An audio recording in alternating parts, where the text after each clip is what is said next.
Get out of my door, you don't belong in this stick. Sergeant, First Class Brett Sarro said it with his hand already on her reserve, fingers hooked under the chest strap, and he yanked.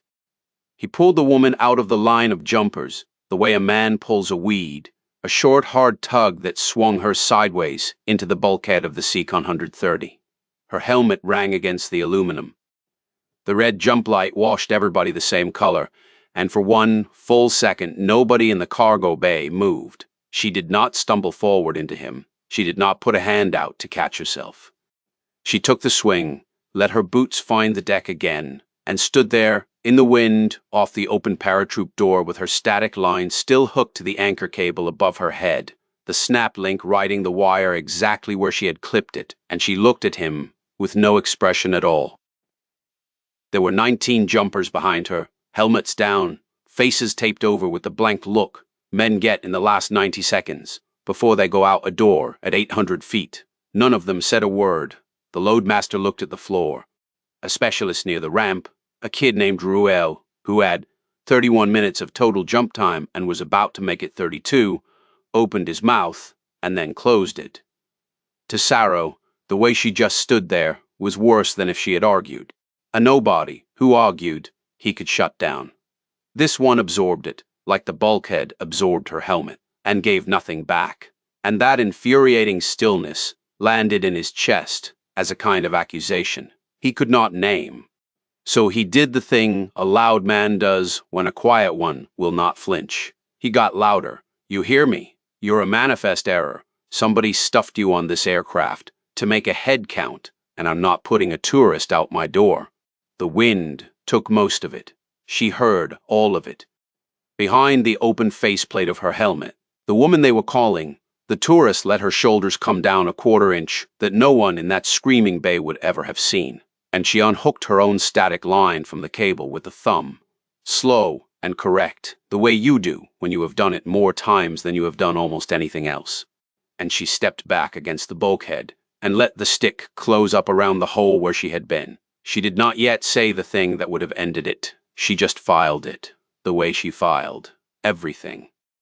Her name was Magda Rescond, and 4 minutes earlier she had been the only person on that aircraft who knew the load was wrong. That is the part to hold on to, and before this goes any further, do something for me. Drop a comment and tell me where you're watching from. Tell me the loudest man you ever watched. Be the most wrong in a room. Let's see how far this one travels. Now, stay in the aircraft because the door is still open and the green light has not come on yet. It came on. 12 seconds later, Sarro shoved his face back into the slipstream and started the stick. Go, go, go. The jumpers shuffled and were gone. One, and then the next, sucked out into the gray over Sicily drop zone at Fort Bragg, and Magda Reskin stood with her back to the bulkhead and counted them out the door the way she counted everything. And at the 11th man, she stopped counting jumpers and started counting something else. The 11th man was Specialist Ruel. He went out with his static line laid wrong across his shoulder, the yellow webbing crossing his neck instead of his pack tray, and Magda had seen it the instant the kid stood up. She had seen it from the bulkhead, from outside the stick, from the place Sarro had thrown her. She had opened her mouth on the green light to call it, and a senior Jumpmaster had already slapped the kid out the door. She watched the spot in the open door where Ruel had been. She did not blink. Up forward near the flight deck, a master sergeant named Royston had gone very still in his seat, because Royston had also seen the webbing cross the kid's neck, and Royston had also seen the woman in the back open her mouth a half-second before anyone else in the aircraft understood there was anything to say. The aircraft banked for its second pass, and the radio on the loadmaster's panel, the drop zone safety net, started to talk. Sicily control, jumper down off the 11th PAX, looks like a partial. He's in the trees on the north tree line. We've got a hung canopy. Stand by. Sarro heard it, and his face did a thing. Magda watched it do the thing. She did not enjoy it. She filed it with the rest. Hours earlier, before the aircraft, before the door, the manifest for the morning's airborne operation had printed out in the green canvas tent, at the edge of Sicily drop zone, and Magda Reskin's name had come off the printer with a line of code beside it that no one in the tent could read but her. She had been standing at the rigging table with a master jump log open in front of her, a thick green army book soft at the corners, and she had been reading the air movement document for the Seq 130 they were calling Chalk 2. The numbers were ordinary. The numbers were also wrong. The aircraft was loaded 1,100 pounds heavy on the aft pallet, and the center of gravity had migrated past the rear limit by a margin that an experienced jumper would feel in the exit and a tourist would never notice at all. She had flagged it. She had walked to the operations sergeant, a man she did not know, and she had said it plainly. Aft CG is out of limits on Chalk 2 by my read. The load needs to shift forward 2 pallets before this thing flies a personnel drop. The operations sergeant had looked at the woman in the unmarked gray PT cut field jacket, with no rank he could see and no patch he recognized, and he had said the air load was certified by the airframe and she should focus on her own gear. She had not argued, she had written it in the log. The exact time, 0617, the exact tail number, the exact figure, 1,100 pounds aft, CG, plus 4.1 inches past limit. She had written it in her own hand, the way you write a thing you intend to be read later by someone who is not in the room. Then she had drawn her parachute, and she had walked to Chalk 2, and Sergeant First Class Brett Sarrow had met her at the ramp. Sarrow ran the Loadmaster side of the Jumpmaster team that morning, and Sarrow had 4 combat jumps. He wore them. He had a way of standing in a door that told you he believed the door belonged to him, and he had a way of reading a jumper in 2 seconds and deciding what they were, and he read Magda Reskind as nothing. No rank on the gray jacket. No name, he knew. A woman in a stick of young men, last on the manifest. The kind of slot they fill at the end with whoever's left. Who put you on my chalk? He had said, not really asking. I manifested on Chalk 2, she had said. You're manifested on my last-minute head count, he had said, and I run a clean door. She had not told him about the load. She had decided, in the 2 seconds it took him to read her as nothing, that the operations sergeant had already buried the flag, and that saying it to Sarrow in front of his stick would change nothing, except give him a reason to be louder. She had been right about the first part. She would turn out to be wrong about the second, but not in the way she expected. The word had moved up the stick before the ramp even closed. That is how it works in the back of an aircraft. A name passed mouth to mouth under the engine noise. And by the time the Loadmaster called 2 minutes, the 19 jumpers had a name for the woman last on the manifest, and the name was the tourist. Sarrow had given it to them when he read her as nothing at the ramp. And a thing a sergeant first class says becomes a thing the privates repeat, because that is the cheapest way to be on the right side of a man who runs the door. One of them, 2 slots up, leaned to his buddy and said something about the petting zoo being by the front gate, and they both grinned behind their faceplates, and Magda heard it, the way she heard everything, and filed it the way she filed everything, and did one thing instead of answering. She reached forward, without a word, and reseated the kicker on the grinning private's lowering line, where it had been routed under his arm in a way that would have fouled his deployment, if he had gone out like that. She did it the way you tie a stranger's shoe, quick and impersonal, and she went back to her own gear. The private looked down at his corrected line, and looked at her and stopped grinning, because some part of him understood that the tourist had just fixed a thing on him he had not known was broken, and had not made a sound about it. He did not say thank you. He did not know how. But he stopped repeating the name. And that was the first crack in the story.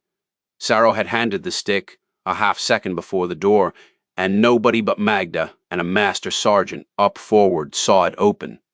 So she had hooked up, and she had stood in the stick, and he had yanked her out of the door, and now a kid named Ruel was hanging in the north tree line off a partial canopy, because the 11th man had exited an aircraft that was nose light and tail heavy by 4.1 inches into the wrong column of air.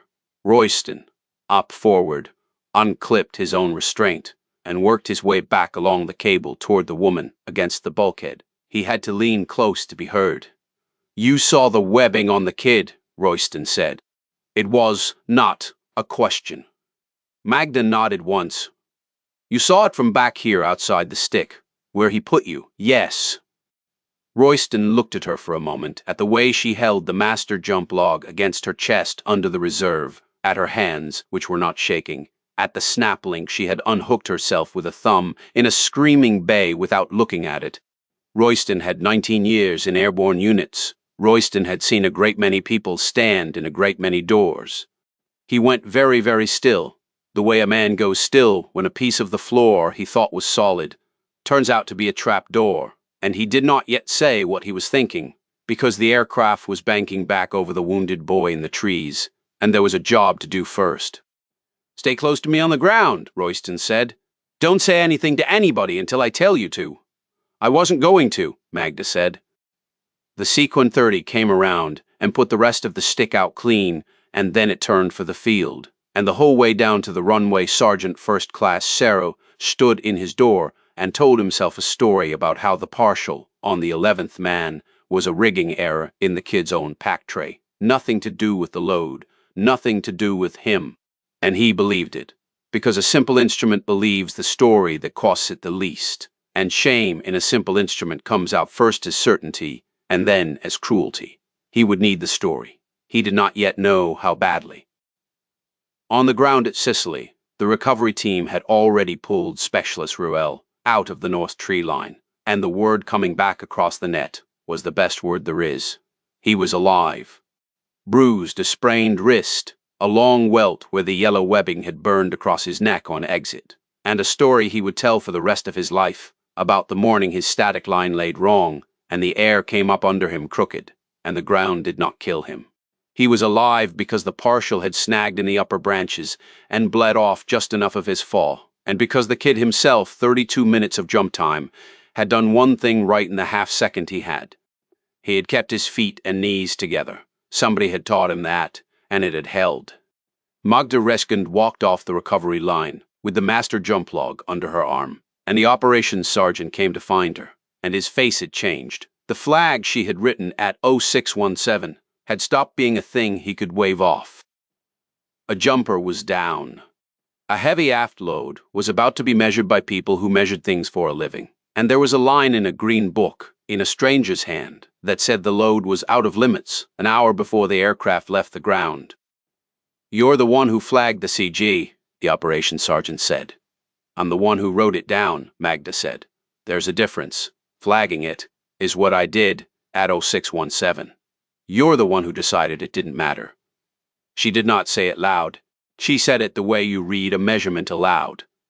The operations sergeant opened his mouth and found nothing in it, and that was the first time that morning a man went quiet in front of her instead of louder, and it would not be the last. Sergeant First Class Cerro found her 20 minutes later in the rigging tent, and he was still loud, because he had a story, and he was going to make the story true by volume if he had to.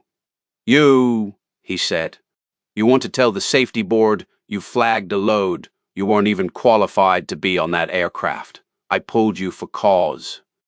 You were a hazard in my door, and I removed you. And now you're going to stand here and pretend you're some kind of expert because a kid got hung up." The tent had filled. It always does. Royston was there, near the flap, saying nothing. Two young paratroopers from the stick had drifted in. The operations sergeant, a captain from the battalion who had heard there was a jumper down, and a woman with a logbook. Sarro had the room and he knew it, and he played to it. 60 seconds, he said, jabbing a finger at her. "You had 60 seconds in my aircraft, and you spent them being a problem. I've got 4 combat jumps. 4 real ones, real ground, people shooting. You've got a manifest line and an attitude. So why don't you tell everybody in this tent exactly what makes you think you know more about a door than I do?" He wanted her to say a number. He was sure she didn't have one, or that whatever she had would be small, and he could stand on it.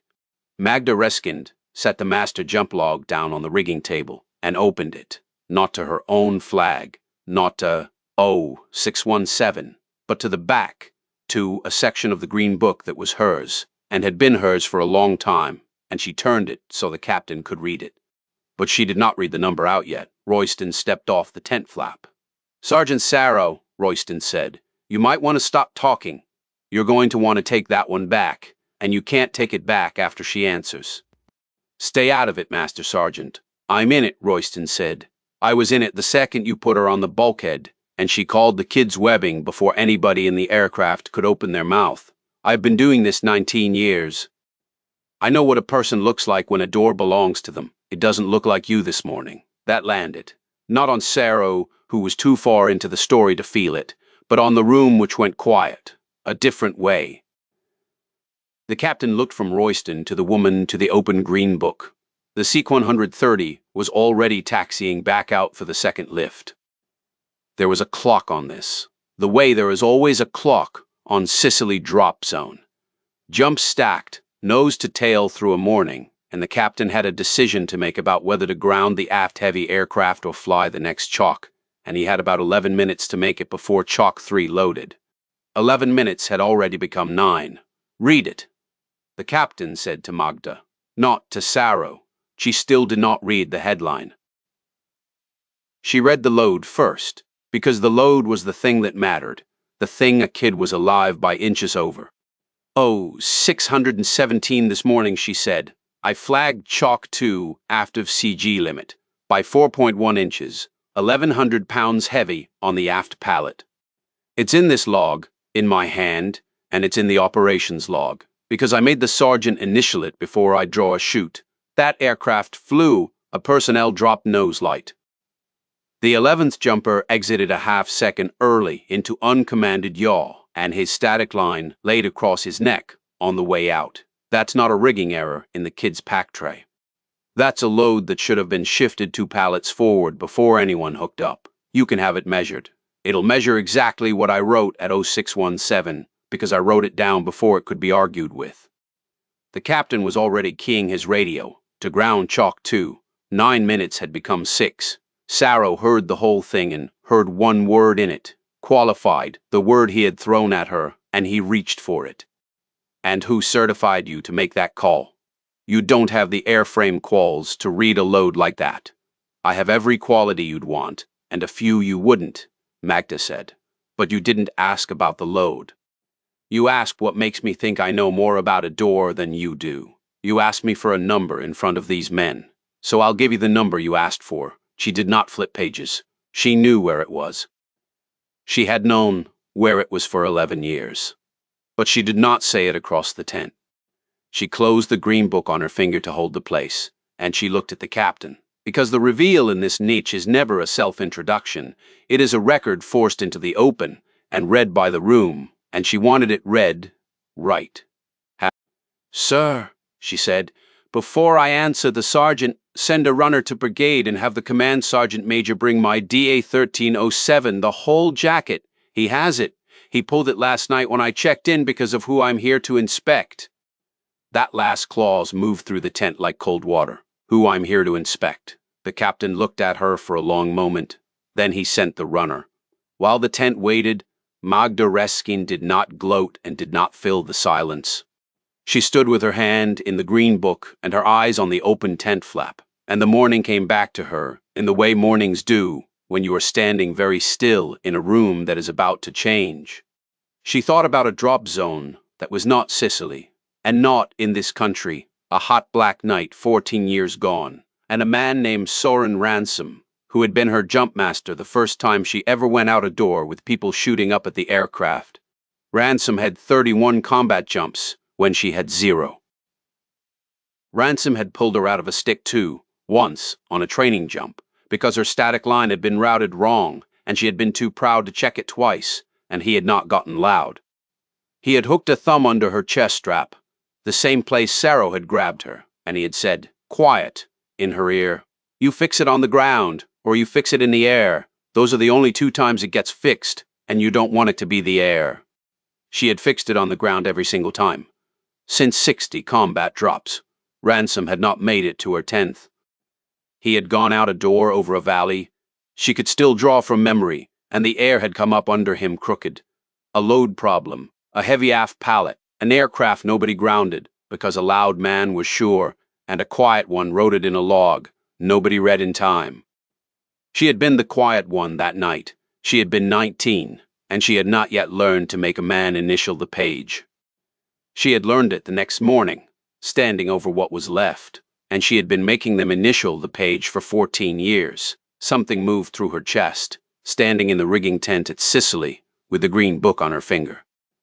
She let it move. She did not suppress it, and she did not accelerate it, and she did not let it reach her face. Royston, watching her from the tent flap, saw it anyway, the way he had seen everything that morning. And Royston was the one whose eyes went bright, because the niche roots the tears through the witness, and never through the hero. He looked away, and cleared his throat, and said nothing. The runner came back at a dead sprint, and behind him, not hurrying, came Command Sergeant Major Straight, the senior enlisted man in the brigade, with a manila jacket under his arm a half-inch thick, and the tent did the thing tents do when a Command Sergeant Major walks in. It came to its feet. "Carry on," Straight said, which meant nobody moved. He looked at the room, and he found Sergeant First Class Sarrow, and he held there for a second that lasted a while. "Somebody want to tell me," Straight said, "why the inspector I read in last night is standing in a rigging tent, being asked to prove she's allowed to count?" Sarrow's mouth opened. Nothing came out of it. The story he had been making, true by volume, had just walked in, wearing a sergeant major's tab and a manila jacket, and there is no volume loud enough to stand on that. Straight laid the jacket on the rigging table, next to Magda's green log, and he opened it, and he read it out, because a record means nothing until the room is forced to hear it, and he read it the way orders are read, flat and complete, and unkind to anyone who had guessed wrong. "Chief Warrant Officer for Magda Reskind," Straight read. "Master Parachutist. Jumpmaster. Senior Rigger. Standardization Inspector. This Brigade's Airborne Operations by order of the Division Commander. DA Form 1307. Master Jump Record." He turned a page. Total static line jumps. 341 combat jumps. He paused, and he looked up, and he looked at Sarrow when he said it, not at Magda. 60. Confirmed, awarded, gold star on the wings, the whole jacket, sitting right here. He let it sit, then he turned one more page and put a finger on a single line. "And there's a note in her own hand on the back leaf dated this morning, 0617 hours, that says Chalk 2 is aft of CG limits, and shouldn't fly a personnel drop until the load shifts 2 pallets forward." He looked up again. "We've got a jumper who went into the north tree line off that aircraft an hour ago. So I'd like somebody in this tent to explain to me how the most qualified jumper on the manifest spent the lift standing against the bulkhead, where she still managed to call the 11th man's bad webbing before he hit the trees. Nobody explained it. There was no explaining it. Sarrow stood in the middle of the room with 4 combat jumps and a story that had died on the table, and he looked at the woman he had yanked out of his door, and the arithmetic finished itself in front of everyone at once. 60 to 4. 341 to whatever he had. The most jumps, the most combat, the most rank. The inspector sent to grade his door, and he had grabbed her by the chest strap and called her a manifest error and a tourist in front of 19 jumpers. And then a kid had nearly died, exactly the way she had written down he might, an hour before, in a log he never asked to read. The captain spoke first because somebody had to. "Chief Reskind, I grounded Chalk 2 on your red. Maintenance is weighing the aft pallet now." "Good," Magda said. "Have them weigh it before anyone touches it. I want the number to be the number I wrote, not a number somebody helped along." Straight almost smiled at that stry. He did not, because command sergeants major do not smile in rigging tents, but it moved at the corner of his mouth, the recognition of a person who trusts a written record over a spoken apology, and he had spent 30 years learning that those are the only people worth standing next to in an aircraft. The pallet weighed 1,140 pounds, aft of where the load plan put it. CG plus 4.3 inches past the rear limit. She had written 4.1 at 617 by eye and a slide rule, and 14 years of feeling it in her boots. And she had been off by 0.2 of an inch in the conservative direction, which is to say she had undercalled it, which is to say she had been more right than her own flag. A simple instrument hears a thing like that and breaks. Sarrow did not break loudly. The loud was gone out of him all at once, the way air goes out of a canopy that finally collapses, and what was under the loud turned out to be a man who had been afraid of exactly one thing his whole career, which was that a door would belong to someone who was better at it than he was, and that everyone would see the moment it stopped belonging to him. He had spent that fear as cruelty, and he had spent it on the one person in the aircraft who could measure it to the 10th of an inch. "Chief," he said, "it came out wrong." He tried again. "Chief Reskind, I pulled you out of the stick." "You did," Magda said. "If I hadn't," he said, and stopped, because he had finally done the math he had been refusing to do. "If I'd put you out the door where you were manifested, you'd have been the jumper between me and the 11th man. You'd have seen the kids webbing from inside the stick. You'd have been right there. I'd have been the safety," Magda said. "That's where the inspector goes. Last in the stick, eyes up the line, so she sees every jumper's gear from behind before they reach the door. That's why I was manifested last. You read last on the manifest as least important. It's the opposite. It's the only seat on the aircraft that can see all the others."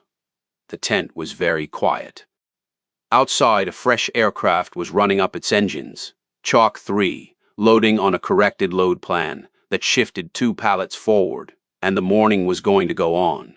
Jump stacked nose to tail, because that is what a drop zone does. But inside the tent, the morning had already turned over, and everyone in it knew which way. Magda did not let it end there, because the reflex to end on the reveal is the thing that loses, and she had not stood in that tent to win a fight. She closed her green log and she picked up her DA 1307 from where Straight had laid it open, and she looked at Sergeant First Class Sarrow. And she did the thing that separates the people who keep the doors from the people who only stand in them. "You've got 4 combat jumps," she said. "That's 4 more than most people in this army will ever have. You went out a door at people who were shooting 4 times, and you came back. And that is not nothing, Sergeant. That's the opposite of nothing. The problem this morning wasn't your 4 jumps. The problem was that you decided what I was in 2 seconds, and then defended that decision with a kid's life on the line, because admitting you'd read someone wrong felt worse to you than a partial in the tree line. That's the thing you fix, not the 4 jumps, the 2 seconds. She let that sit, and then she did the harder thing. "I'm here for a week," she said. "I'm grading every door on this drop zone, including yours.